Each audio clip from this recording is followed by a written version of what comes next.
So for me, the core components of healing, and I call this the arc of healing, is a witnessing component. There needs to be the part that's wounded sharing the story. It needs to share the story because it's holding something important. It's holding something painful and powerful from the past. Once it shares it, it doesn't need to hold it anymore. Mm. So the sharing is an important component.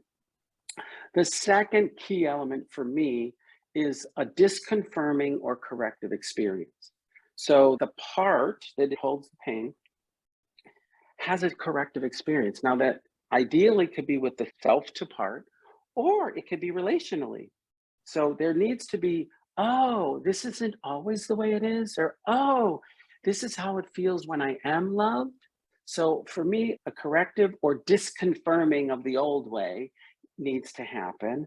And once those two occur, then there's a release and transformation. Okay, I don't need to hold it anymore. I can let it go.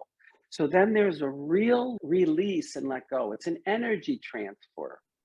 The energy of that painful experience gets released, is no longer held within. And that makes a huge difference in our internal system.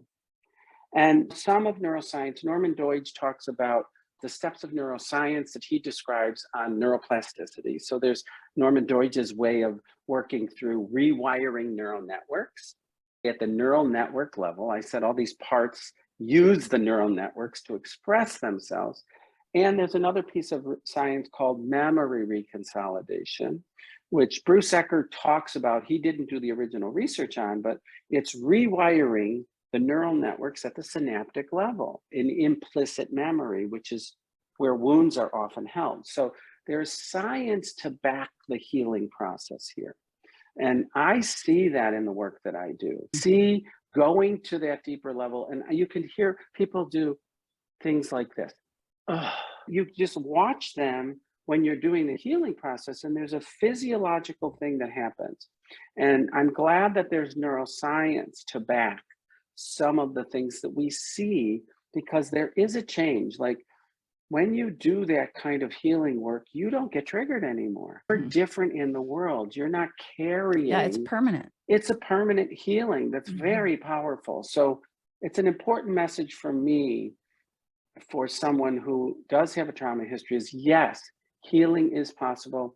Yes, there's neuroscience to back some of the ways we think this can happen. I'm going to say IFS is not the only way to do it. IFS is one of the ways. For me, it's a very complete model, and it works very well with who I am and the way I see healing for trauma. But I want people to know healing is possible.